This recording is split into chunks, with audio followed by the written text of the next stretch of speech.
Chapter 65. The Whale as a Dish. That mortal man should feed upon the creature that feeds his lamp, and, like Stubb, eat him by his own light, as you may say.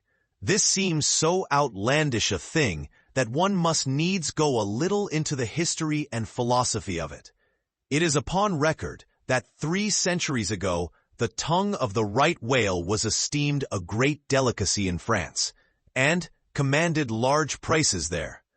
Also, that in Henry VIII's time, a certain cook of the court obtained a handsome reward for inventing an admirable sauce to be eaten with barbecued porpoises, which, you remember, are a species of whale. Porpoises, indeed, are to this day considered fine eating. The meat is made into balls about the size of billiard balls, and being well seasoned and spiced, might be taken for turtle balls or veal balls. The old monks of Dunfermline were very fond of them.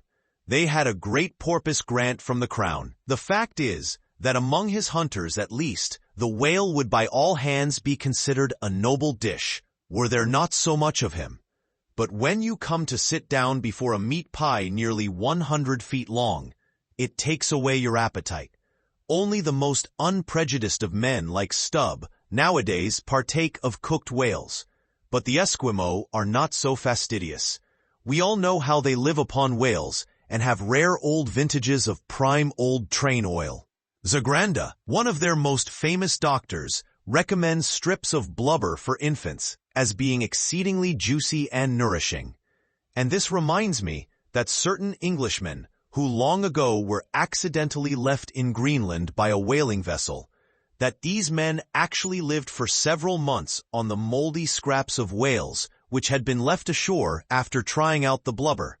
Among the Dutch whalemen, these scraps are called fritters, which indeed they greatly resemble, being brown and crisp and smelling something like old Amsterdam housewives' donuts or olykoeks when fresh.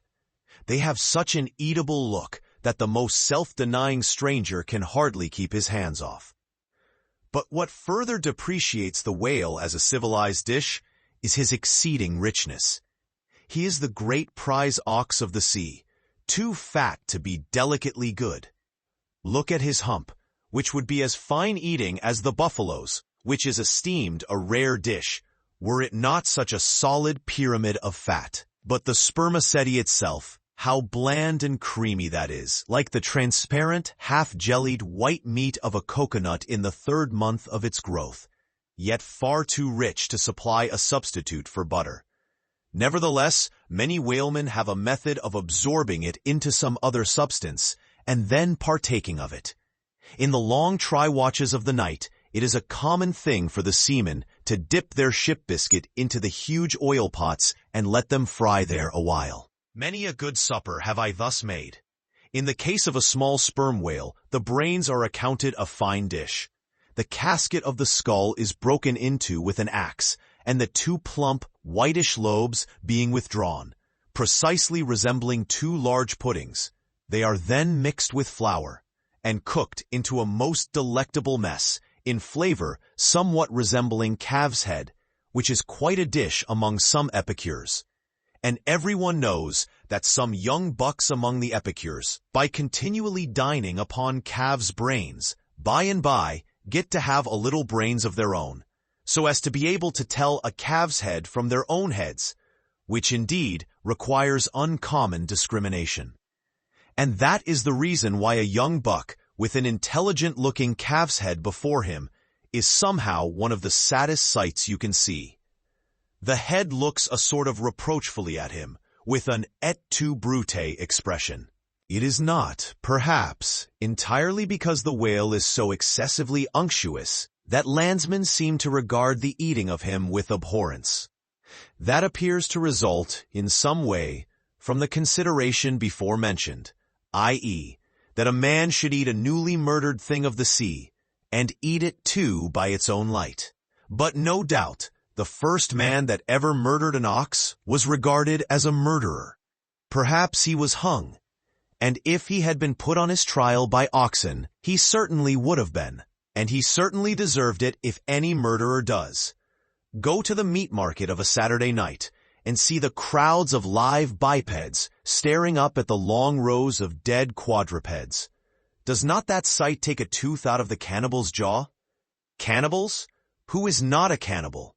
I tell you, it will be more tolerable for the Fiji that salted down a lean missionary in his cellar against a coming famine.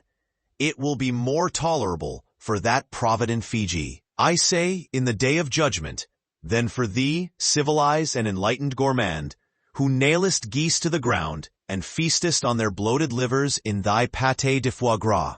But Stubb, he eats the whale by its own light, does he? And that is adding insult to injury, is it? Look at your knife handle. There, my civilized and enlightened gourmand, dining off that roast beef. What is that handle made of? What but the bones of the brother of the very ox you are eating? And what do you pick your teeth with after devouring that fat goose? With a feather of the same fowl. And with what quill did the Secretary of the Society for the Suppression of Cruelty to Ganders formally indite his circulars? It is only within the last month or two that society passed a resolution to patronize nothing but steel pens.